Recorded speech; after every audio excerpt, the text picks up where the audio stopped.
কালকে বলেছি বর্ডার খুলে দিন 15 মিনিটের জন্য, বাংলাদেশ দখল করে নেব আমরা। পুলিশ লাগবে না, ফোর্সও লাগবে না।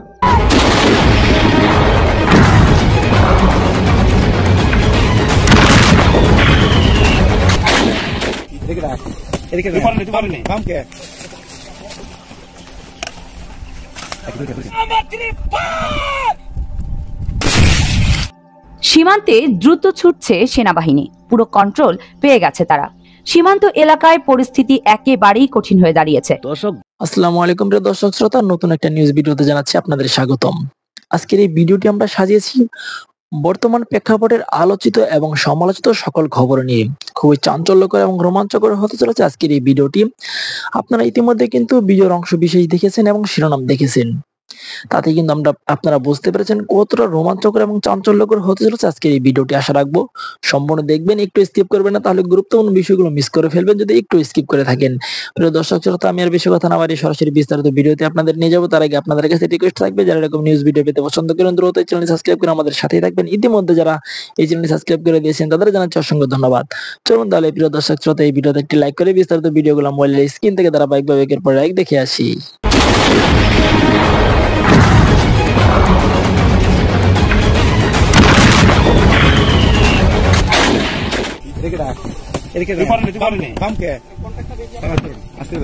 বেশি দূরে দিবে না, কাছে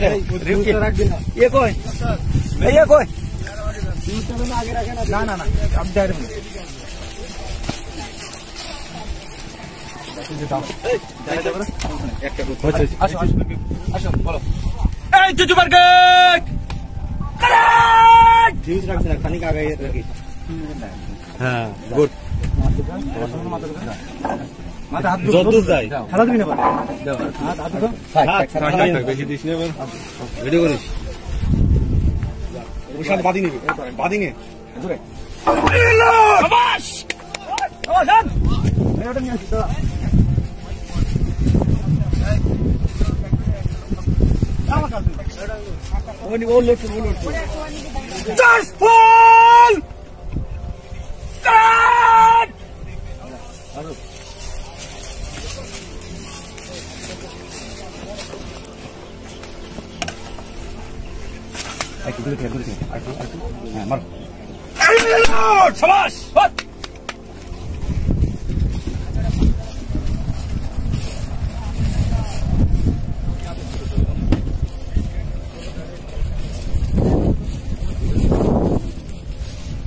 এটা খুলে রাখলেন।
সীমান্তে দ্রুত ছুটছে সেনাবাহিনী, পুরো কন্ট্রোল পেয়ে গেছে তারা।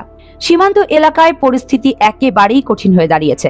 বাংলাদেশ সীমান্তে মিয়ানমারের 270 কিলোমিটার এলাকা সম্পূর্ণ নিয়ন্ত্রণে নিয়েছে আরাকান আর্মি, দখলে নিয়েছে মংডু শহর। সেই সাথে নাফ নদীর আরাকান জলসীমায় নৌযান চলাচলের নিষেধাজ্ঞা জারি করেছে তারা, যে কারণে সেন্ট মার্টিনের সাথে আমাদের যোগাযোগ বিচ্ছিন্ন হয়ে গেছে। কেননা সেন্ট মার্টিনের এখানে যে শাহপরীর দ্বীপে যে চর জেগেছে, এই চরের জন্য কিছুটা মায়ানমারের ভূখণ্ড ব্যবহার করে তারপর যেতে হয় সেন্ট মার্টিনে। আর এখন নিষেধাজ্ঞার কারণে সেন্ট মার্টিন গেলেই তারা গুলি করবে। এমত অবস্থায় সীমান্তে নিরাপত্তা বাড়ানো সহ আরাকান আর্মির সঙ্গে অর্থবহ আলোচনার আহ্বান বিশ্লেষকদের। আরাকান আর্মি মিয়ানমারের বেশ কয়েকটি শহর নিয়ন্ত্রণে নেয়ার পর বাংলাদেশের সীমান্তবর্তী মংডু শহর দখলে নেয়ার দাবি জানিয়েছে। সংবাদ মাধ্যম ইরাবতীর তথ্য বলছে, তাদের নিয়ন্ত্রণে মিয়ানমারের সাথে বাংলাদেশের 270 কিলোমিটার সীমান্ত। আরাকান আর্মি মে মাসের শেষ দিক থেকে মংডু আক্রমণ শুরু করে। আর সীমান্তবর্তী এই শহরের সম্পূর্ণ নিয়ন্ত্রণ পেতে 6 মাস সময় লাগে গোষ্ঠীটির।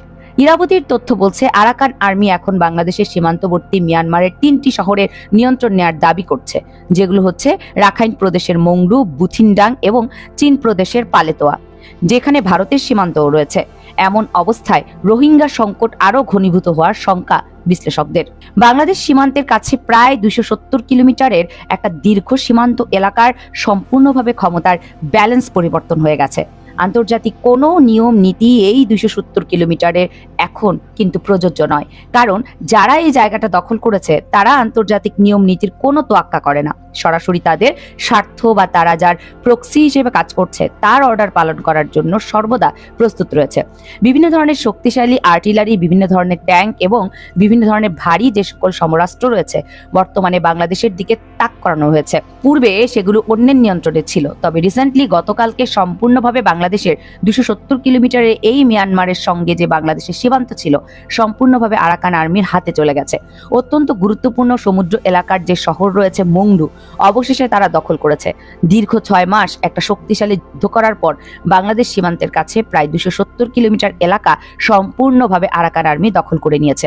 আরাকান আর্মির পক্ষ থেকে যেমনটা দাবি করা হচ্ছে, রোববার সকালে জান্তার যে সীমান্ত এলাকার সবথেকে শক্তিশালী বাহিনী রয়েছে বর্ডার গার্ড পুলিশ ব্যাটালিয়ন, এর 5 নম্বর যে ব্যাটালিয়ন রয়েছে তাকে লক্ষ্য করে হামলা চালানো হয় এবং এই ঘটনায় মংডু শহরের বাইরে তারা অবস্থান করছিল। অবশেষে তারা সেখান থেকে পালিয়ে গেছে এবং যে সকল রোহিঙ্গারা যুদ্ধ করেছিল মিয়ানমারের আর্মির পক্ষে তারা কিন্তু বাংলাদেশ সীমান্ত দিয়ে বাংলাদেশে প্রবেশ করেছে। মিশনের ডিটেলস সম্পর্কে যেমনটা রাখাইনের গণমাধ্যমের প্রতিবেদনে নিশ্চিত করা হয়েছে, মংডুতে লড়াইয়ের পর সোমবার আরাকান আর্মি মিলিটারি অপারেশনের কমান্ডার 15 বাংলাদেশে সম্ভবত একটি অভাবনীয় এবং একটি নজিরবিহীন ঘটনা ঘটতে যাচ্ছে। অবৈধ যারা বসবাসকারী বিদেশি নাগরিক বাংলাদেশে আছেন, এদের একটা বিরাট অংশ বাংলাদেশে ভারতীয় নাগরিক। একসময় ডক্টর আসিফ নজরুল বলেছিলেন যে প্রায় 22 লাখ ভারতীয় বাংলাদেশে কাজ করে অবৈধভাবে। সেটিকে টেনে টুনে আপনি যত নিচে নামান না কেন এটা 6-7 লাখ 8 লাখের নিচে হবে না।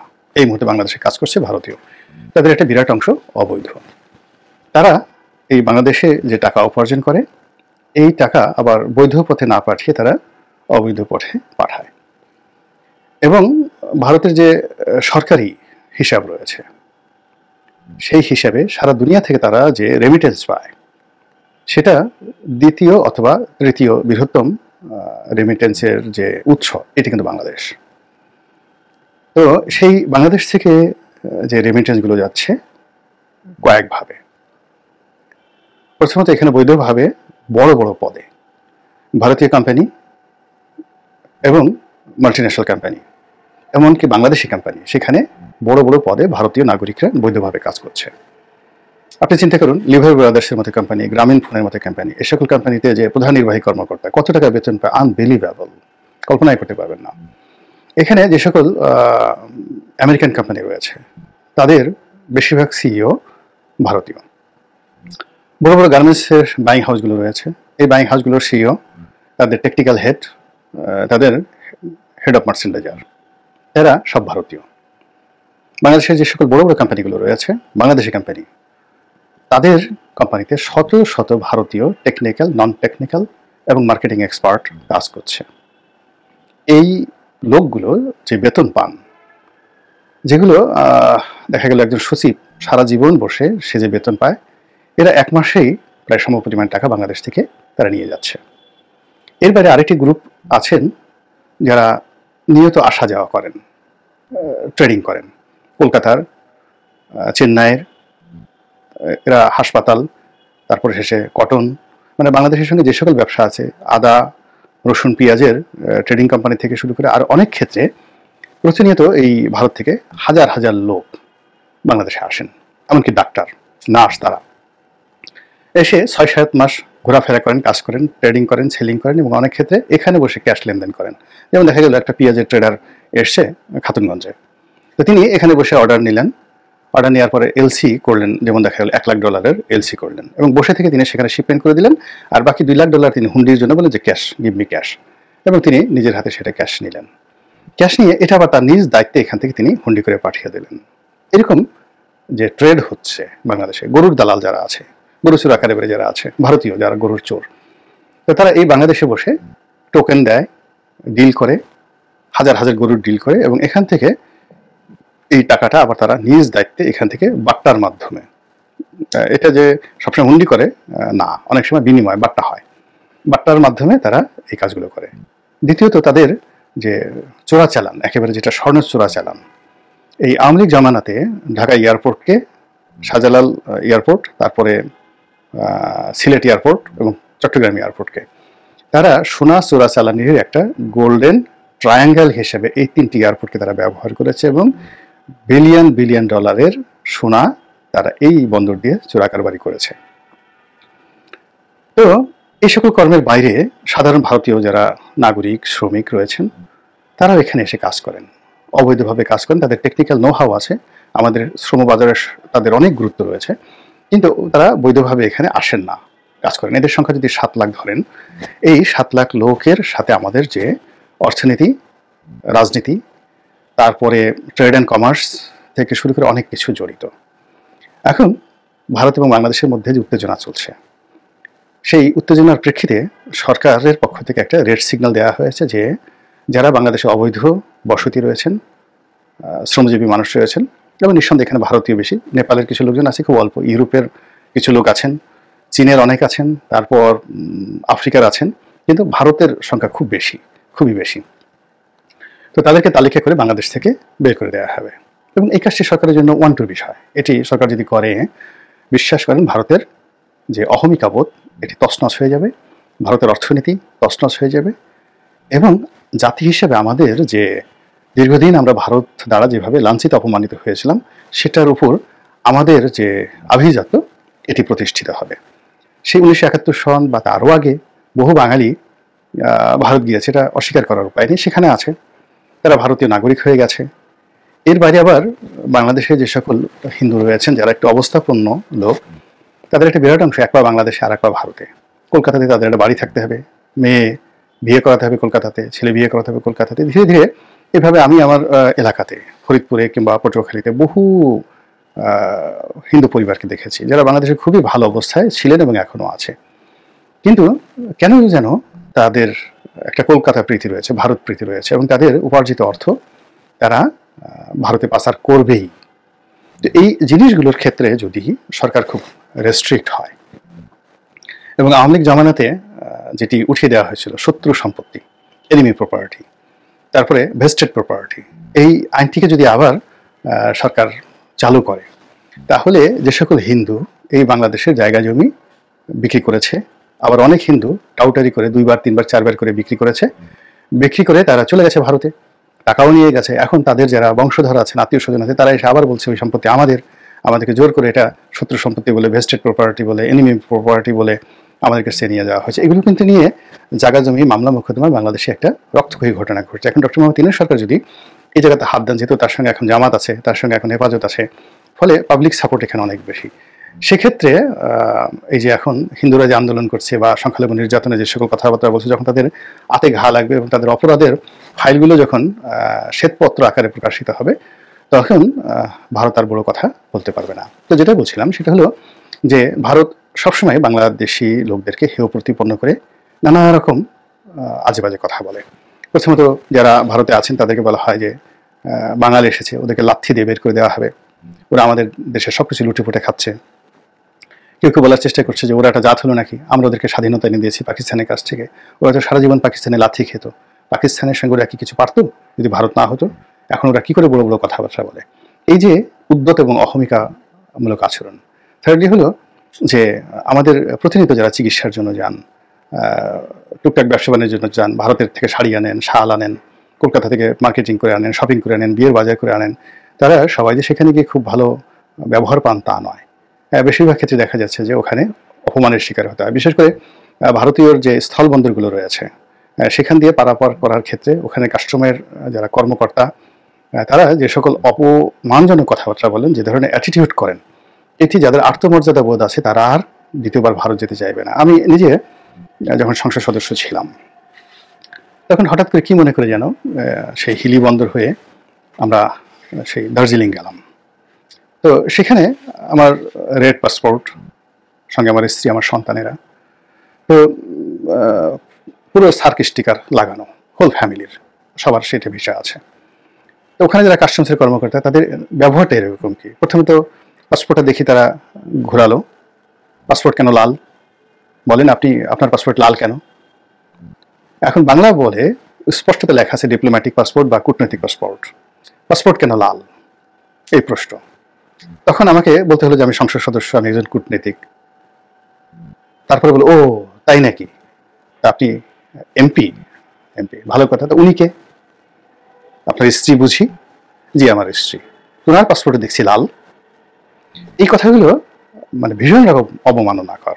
আমার একবার মনে হচ্ছিল সেখান থেকে চলে আসি। তারপর বললো, তা কয়দিন থাকবেন, কোথায় যাবেন? বেশ বেশ বেশ, সঙ্গে আর কে কে যাচ্ছে, ইত্যাদি ইত্যাদি।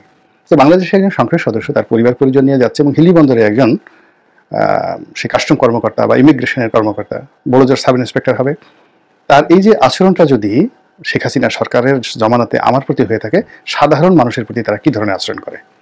আমার সঙ্গে আচরণ করার অর্থ হলো যে ওখানে আসলে সবাই শতভাগ দালালের মাধ্যমে যায় এবং ওখানে জাস্ট যারা সীমান্ত পাড়ি দেয় একজন 1000-2000 টাকা করে ওদেরকে দিতে হয়। যেহেতু আমি সেটা দেইনি, বিনিময়ে আমাকে কিন্তু সেই অপমান সেখানে সহ্য করতে হয়েছে তাদের দ্বারা, কিছু করার ছিল না। তো গেলাম দার্জিলিংয়ে, সেখানেও একই অবস্থা। কোনো সম্মানজনক, মানে বাংলাদেশি নাগরিকদের জন্য কোনো সম্মানজনক স্থান আমি দিল্লিতে দেখিনি, কলকাতাতে দেখিনি, কলকাতা এয়ারপোর্টে দেখিনি, কোথাও দেখিনি শেখ হাসিনা জামার ফলে। আমি একবার ওই আমার স্ত্রী পুত্র সন্তানদেরকে নিয়ে গিয়েছি, তার চেয়ে বরং আমি যখন এমপি ছিলাম না, অ্যাজ এ ভিজিটার ভিসায় তখন গিয়েছি, প্লেনে করে গিয়েছি, তখন আমরা টের পাইনি। কিন্তু যেই মুহূর্তে আমি এমপি হওয়ার পর সেখানে গেলাম এবং এই আশ্রয় পেলাম, এরপর থেকে আমি আর কখনো ভারতে যাইনি। তো এই হলো ভারতের যাকে বলা হয় মন মানসিকতা। এখানে কূটনীতিবিদ যারা আছেন, অনেক রাষ্ট্রদূতের সঙ্গে আমার ভালো সম্পর্ক ছিল, আমরা অনেক পারিবারিক আড্ডায় বসেছি, তাদের সঙ্গে আলাপ আলোচনা হয়েছে, তাদেরকে আমি বোঝানোর চেষ্টা করেছি, আমরা অনেকেই বোঝানোর চেষ্টা করেছি, দেখো শেখ হাসিনাকে তোমরা যেভাবে সহযোগিতা করছো, যেভাবে সাহায্য করছো, এটির পরিণাম কিন্তু তোমাদের জন্য ভালো ফলাফল আনবে না। তো তারা অনেকটা চাণক্য নীতিতে আমাদের দিকে তাকাতেন, ও তাই বুঝি, what you are like to say, বা উই নো উই আন্ডারস্ট্যান্ড, এই ধরনের কথাবার্তা বলে তারা সবসময় ইগনোর করার চেষ্টা করেছে। তো এই যে তাদের একটা মন মানসিকতা, বা যারা আমেরিকাতে আছেন দেখবেন যে আমেরিকার যারা ভালো পদ পদবিতে আছেন ভীষণ রকম কিন্তু অহংকারী, কিংবা ইংল্যান্ডে যারা আছেন দেখবেন তাদের ভিতরে যে একটা অহংবোধ আছে, আপনি ইচ্ছা করলে তাদের সাথে ফ্রেন্ডশিপ করতে পারবেন না, বন্ধুত্ব করতে পারবেন না। আমি সিনেটর অফিসে কাজ করেছি, বাইরে থেকে মনে হয় যে তারা অনেক উদার জাতি, কিন্তু ওখানকার যারা বড় বড় পোর্টফোলিওতে আছেন তাদের অহমিকাবোধ বাংলাদেশের যারা বড় বড় পোর্টফোলিওতে আছেন তাদের চেয়ে অনেক অনেক বেশি। তো ভারতের মধ্যে ঠিক সেই জিনিসটি আছে এবং তা দিয়ে তারা প্রতি মুহূর্তে বাংলাদেশে যারা লোকজন আছে তাদেরকে অপমান করার চেষ্টা করেন। একবার সাইফুর রহমান সাহেব বাংলাদেশে এসে একেবারে বলেছিলেন, কাঁদো কাঁদো হয়ে বলেছিলেন যে আমার আর যেতে ইচ্ছা করে না। IMF এর অফিসে গিয়ে, বিশ্ব ব্যাংকের অফিসে গিয়ে এই ঋণ চাইতে গিয়ে বাংলাদেশের জন্য যে পরিমাণ অপমান হতে হয়, যে ধরনের কথাবার্তা শুনতে হয়, আমার আর ভালো লাগে না। আপনাদের মনে আছে কিনা? তো এই হলো পশ্চিমাদের সংস্কৃতি। তো এই যে ভারত আমাদের সাথে যে বিভিন্ন সময়টিতে আচরণগুলো করে আসছে, তার প্রেক্ষিতে এই যে ইউনূস সরকার যে সিদ্ধান্ত নিতে যাচ্ছে বা বাস্তবায়ন করতে যাচ্ছে অবৈধ ভারতীয়দেরকে দেশ থেকে তাড়ানোর জন্য, আমি ব্যক্তিগতভাবে এটাকে সাধুবাদ জানাই এবং আমি মনে করি যে এই কাজটি করা উচিত, সর্বশক্তি দিয়ে করা উচিত। এবং এই উদ্যত দিল্লিবাসীদেরকে একটি মেসেজ দেওয়া উচিত যে বাংলা এমন একটা জান্নাতি ভূমি, যারা 2000 বছরের চেয়ে অধিক সময় কন্টিনিউয়াসলি সেই কি বলবো, যখন আলেকজান্ডার আক্রমণ করে সেই সময় থেকে শুরু করে একদম নবাব সিরাজউদ্দৌলার শাসন আমল পর্যন্ত টানা 2000 বছর সারা পৃথিবীর মধ্যে সবচেয়ে ধনাঢ্য এলাকা ছিল সব দিক থেকে। তো সেই অঞ্চলের বাসিন্দা হিসেবে, সেই অঞ্চলের শাসক হিসেবে, সেই অঞ্চলের রাষ্ট্রীয় কর্তা হিসেবে যদি ডক্টর মোহাম্মদ ইউনূস নিজেকে প্রতিষ্ঠিত করতে পারেন এবং ওভাবে একটা সিদ্ধান্ত নিতে পারেন, এটি মাইলস্টোন হয়ে থাকবে। প্রিয় দেশবাসী, শুরু থেকে শেষ পর্যন্ত যারা এই ভিডিওটি দেখেছেন সকলকে জানাই অসংখ্য ধন্যবাদ। যারা এরকম নিউজ ভিডিও পেতে পছন্দ করেন তারা অবশ্যই এই চ্যানেলটি সাবস্ক্রাইব করে পাশে থাকা বেল আইকনটি বাজিয়ে দিবেন। যারা এখন এই ভিডিওটি শেয়ার করেননি, এই ভিডিওটি দ্রুত শেয়ার করে সকলকে দেখার সুযোগ করে দিন। আজকের মতন এই পর্যন্ত, দেখা হচ্ছে পরবর্তী কোনো ভিডিও নিয়ে ইনশাল্লাহ।